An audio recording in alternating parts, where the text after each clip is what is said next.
السلام عليكم ورحمة الله وبركاته. مرحبا بكم. أنا قلت أتمشى شوية وأعمل فيديو جديد النهاردة إن شاء الله. يا رب تكونوا كلكم بخير.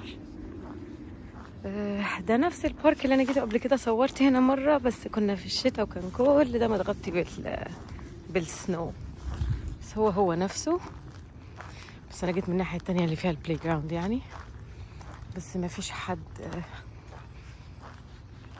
فقلت أصور في برايفسي. هشوف لي حتة ضليلة كده من الشمس وأقعد فيها هنا probably ونقعد نحكي مع بعض شوية. مرحبا بيكم يا حلوين، نورتوني. النهاردة هتكلم عن إيجابيات وسلبيات في كندا من خبرتي أنا. طبعا في إيجابيات أكتر من اللي أنا هقولها وسلبيات أكتر من اللي أنا هقولها، وكل واحد وجهة نظره هتختلف يعني. ممكن حاجة أنا أشوفها سلبية حد يشوفها مش سلبية قوي، ممكن حاجة أنا أشوفها إيجابية حد ما تفرقش معاه قوي يعني. فدي من وجهة نظري أنا. حاجتين في السريع بس قبل ما أدخل في الفيديو. أنا جديدة في اليوتيوب طبعا، أنتوا عارفين دي channel جديدة وأنا لسه بجرب يعني، بعمل تيستينج الناس عايزين يشوفوا إيه. فاقتراحاتكم مهمة جدا بالنسبة لي ومطلوبة، لأن دي هتساعدني إن أنا أحدد اتجاهي يعني وأعمل بحث فيها يعني. ناس كتير طلبوا عن موضوع الهجرة وحاجات دي مش حاجة شداني دلوقتي صراحة وما عنديش فكرة عنها، بس لو ناس كتير قوي مهتمين بالموضوع دوت قولولي وأنا هعمل بحث يعني. مش بحب أطلع أفتي أنا، فمحتاجة أدرس حاجة زي كده وأعمل بحث فيها وتحت أمركم. فالفيدباك بتاعكم مهم جدا، اكتبولي وده اللي هيساعدني يعني ان انا افوكس في القناه ديت. انتوا عايزين ايه؟ تاني حاجه، لو عايزين تتابعوني على الانستجرام، انا مش اكتف صراحه خالص، بس هتشجعوني يعني. اسمي نفس الاسم، اسماء ان كندا على انستجرام، فتابعوني هناك. تعالوا ندخل بقى في الفيديو. هكلمكم عن، لو ببص كده يبقى عشان في ناس معديه، فلو حسيت ان حد هيقرب قوي هقفل بس عشان البرايفسي يعني، ومحدش يسمع انا بقول ايه كمان يعني. اول حاجه من ناحيه، تعالوا نبتدي بالايجابيات، خلينا الناس بوزيتيف كده ومشجعين يعني. نتكلم عن الايجابيات. معايا ورقه طبعا انا محضره كام حاجه عشان ابقى فوكست يعني، ما توهش منكم. اول حاجه بصراحه في نظري ميزه وميزه كبيره جدا، هي ان اي حد بيجي كندا ممكن يشتغل اي حاجه.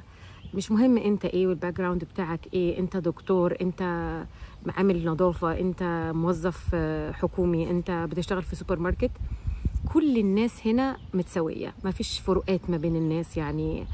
طبعا في ناس المتنكه وعايشين في نيبرهود معين ومش عارف ايه، انا بتكلم عموما عامه الشعب. كلنا بنشتري من نفس المحلات، كلنا بناكل نفس الاكل، كلنا بنروح نفس المدارس، ولادنا في نفس المدارس، فما فيش الفروقات الاجتماعيه الكبيره ديت.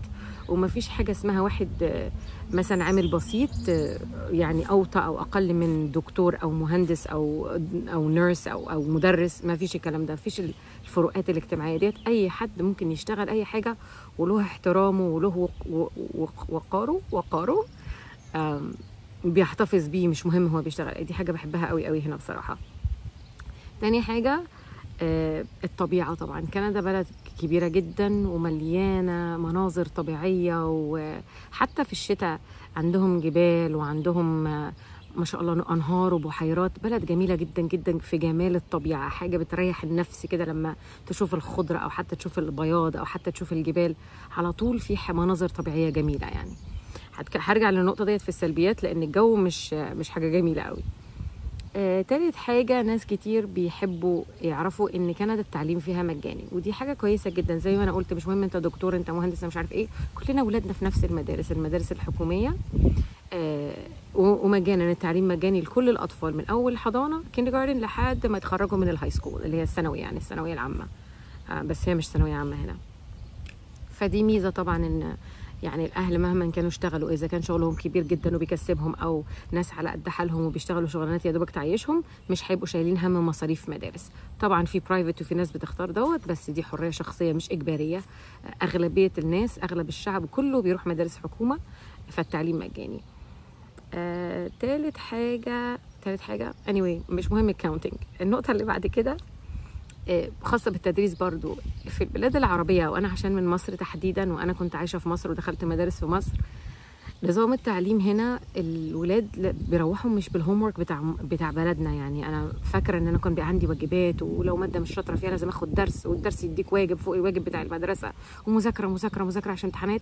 فالاهل كانوا بيقعدوا كتير قوي قوي مع الولاد. وانا كمان ليا اخ واخت هناك في الوطن العربي، يعني بيقعدوا يذاكروا مع اولادهم. انا ما بقعدش اذاكر مع اولادي، يعني هم صغيرين كنت اقعد اقرا معاهم. لازم نقرا ستوري كل يوم، لازم نقرا كتب، المدرسه بتشجع على القرايه، فكل يوم تقرا مع ابنك، ده عادي. وقت ما الولد او البنت تتعلم القرايه والكتابه خلاص بيعملوا الحاجه بتاعتهم اندبندنتلي. انا اولادي دلوقتي في الهاي سكول، انا عمري ما قعدت مع حد في هوم ورك. المدرسه بتعمل المجهود بتاعها كفايه في الفصل، وبتاساين حاجات العيال يقدروا يعملوها لوحدهم، مش بتبعت لي انا الهوم ورك في البيت. لو حد عايش هنا والمدرسين بيبعتوا له واجب على البيت، انا اسفه اقول لكم يعني من خبرتي، المدرسه اللي بتبعت هوم ورك مثلا عيل في سنه تانية ابتدائي وعايزاه يعمل باوربوينت برزنتيشن اللي مش عارفه ايه، دي واحده ما عندهاش اكسبيرينس كفايه وبعت الهوم ورك للاهل ان هم يعملوه، وهتعمل ايفالويشن على الورك بتاع الاهل مش بتاع الاطفال. فده مش صح، مش مظبوط. ده لو ابنك بيروح بواجب انت اللي المفروض تقعد تعمله، يبقى في حاجه غلط. in general المفروض هنا العيال تبقى independent، ومفيش الستريس بتاع هوم وركس كتير كتير كتير. والستريس ده انا بتعجبني قوي الميزه دي بصراحه هنا، وانه مش بيبعتوا الواجب ليا انا اعمله مع ولادي independent. النقطه اللي بعد كده خلينا نتكلم عن البيوت. انا بتكلم عن البيوت مش عن شراء البيوت، بتكلم على داخل البيوت. البيوت هنا بسيطة جدا. يعني في مصر لما يجوا مثلا 2 يتجوزوا جديد بيجهزوا البيت بقى من مجاميع، ولازم أطقم مش عارفة صيني، ولازم عدد فرشات السرير كذا، ولازم يكون في صالون عشان ده للضيوف، وفي انتريه مش عارفة. فيش الكلام ده هنا. البيوت بسيطة، اللي تقدر تشتري ممكن تشتري عفش مستعمل عادي جدا وتقعد تعيش عليه وجميل جدا وزي الفل.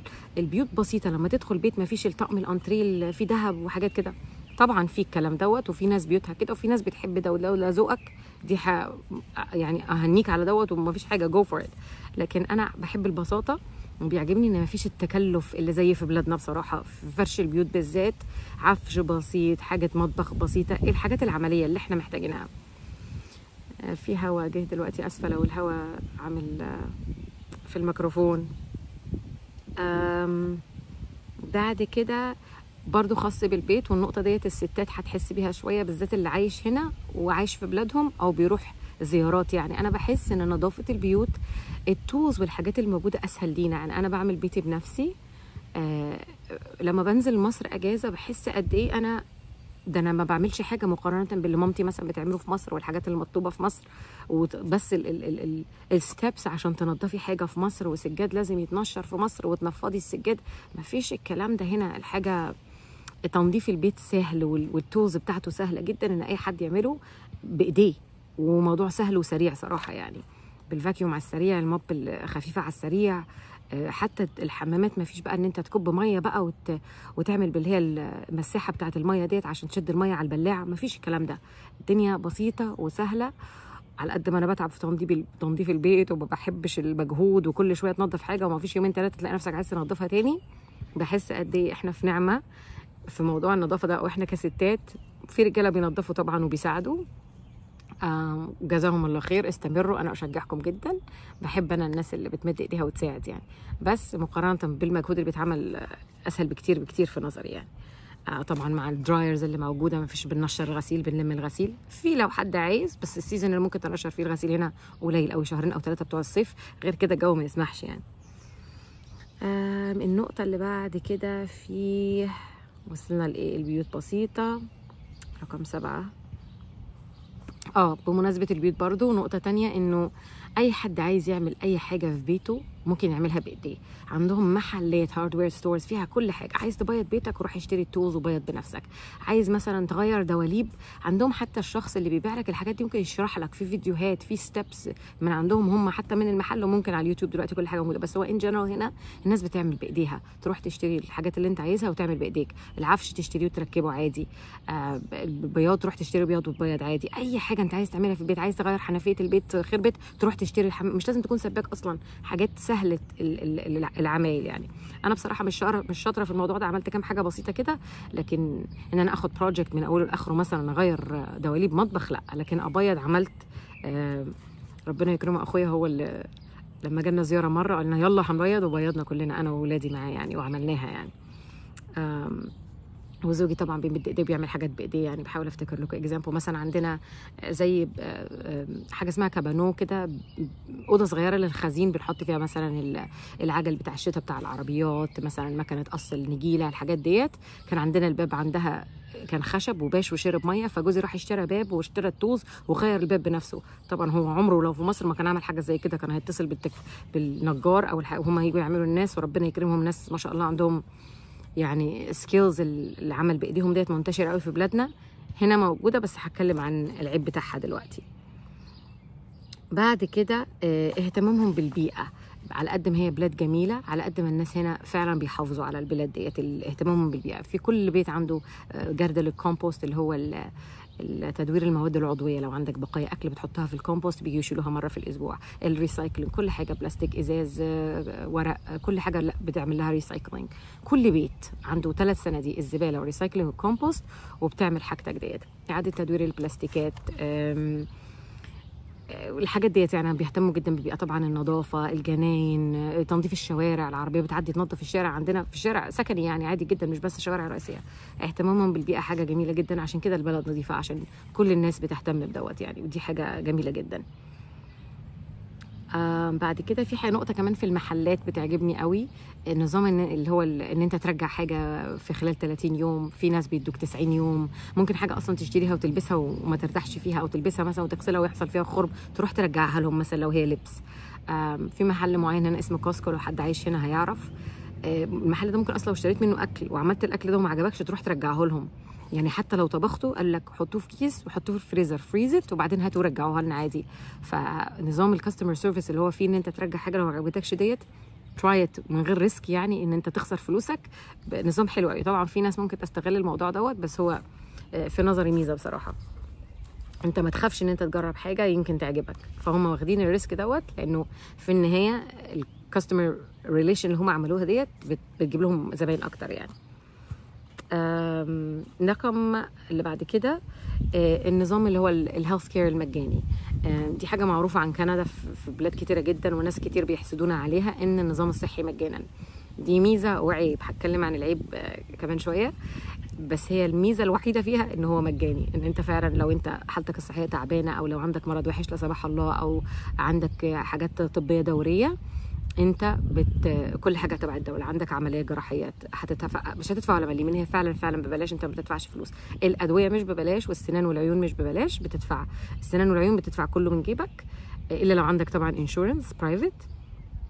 والادويه الحكومه بتدفع نسبه وانت بتدفع نسبه، مش بتروح تاخد الدواء وتمشي ببلاش. لكن اي حاجه تريتمنت نفسها يعني، او مستشفى او اي حاجه زي كده، او كشف دكتور، كل ده ببلاش. ده بالنسبه للايجابيات اللي من وجهه نظري اللي انا فكرت فيهم. يعني طبعا في اكتر من كده، بس دول اللي انا هذكرهم النهارده. تعالوا بقى نتكلم عن السلبيات. رقم 1 في السلبيات، لو حد عايش هنا من غير عيلته، من غير اهله، من غير الناس بتوعه، دي اسوأ حاجه هنا، ان انت عايش من غير حبايبك، من غير اهلك. الوحده، الاحساس بان انت فايتك المناسبات، حد اتولد، حد تعب، حد عنده فرح.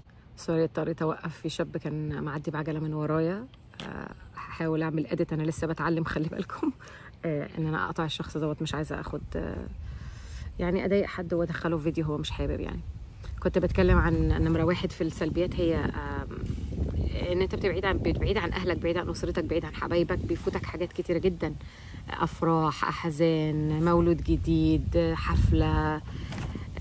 من غير كل دوت، حد باباه ومامته مش جنبه، عايز تروح تزور اهلك، مش قادر تروح تزورهم، بعاد قوي.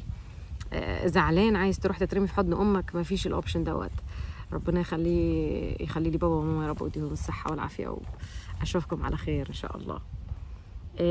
دي اسوأ حاجه في الغربه بصراحه، ان انت من غير عيلتك. لو معاك عيلتك هنا يبقى انت تمام ان شاء الله. تاني حاجه، دي سلبيه، وعلى حسب انت بتبص لها من ناحيه ايه، هي الضرايب. ان انت كل حاجه في البلد ديت بتدفع عليها فلوس.